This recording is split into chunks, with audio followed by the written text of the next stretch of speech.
I think to actually hear the way that staff talk about the people that they support and the way that they talk about PBS as well. So after they've had the training and the way that they make it relevant to the work that they do. I had a discussion with one of them a few weeks ago, and they were using phrases like there'd been an incident and a couple of hours later it was they've gone back down to baseline, we've used the proactive strategies, they're not shown any early warning signs of escalation. And I thought, they've got it, like this is it, they understand and they've bought in. So I think that for me is once you've got the buy-in from the staff, that's where you know. One of the hardest things is probably at the same time getting the staff to actually buy into it when you're trying to change a culture or the way that people have worked for a long time, to say actually this is what works now and this is the way we have to do it. It was quite hard working with people who worked in this line of work for a long time and trying to say no, this is actually the way that it needs to go now. And it was a big challenge, but once we started finding those examples of good practice and seeing it working, the staff kind of thought, okay, this does work. And then more people were like, can we try that with this person? And we got it around it that way. But I think that was probably one of the biggest challenges as well. I think one of the biggest success stories that comes straight to mind is a guy who is in his late 40s now, and he lived in a hospital for 20 years due to behaviours of concern and just not being able to support him anywhere else.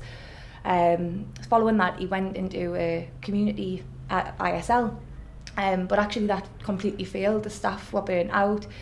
He lived quite an isolated life where he didn't see anybody but the staff.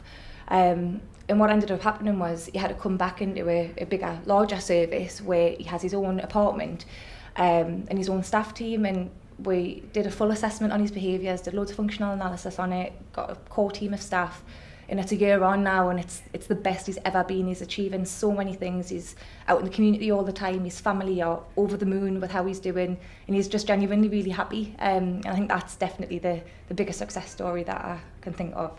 I think probably before I really even knew what PBS was, I was working with people and kind of seeing that actually the whole thing is about making people happy and making sure that we're supporting people to live a life that's very full and that they want to live. And by doing that, you get rid of all the problems of the potential behaviours of concern that you might see, and actually that's the best way to go. So that's kind of what led us to PBS, and thought, this is exactly what I've been thinking about and this is what it is. And that was years ago now, but I think that was one of the first people that I worked with and just thought, this is the way that it has to be done. I think by empowering the staff as much as possible and involving them in the whole process of PBS, involving them in care plans and support plans and strategies, they'll get the light bulb moments themselves when they actually think of the solutions and they think of the ideas, and then they actually go and try it and say that it works and it's not somebody telling them to do it. I think that's probably a really good way of trying to get that for them.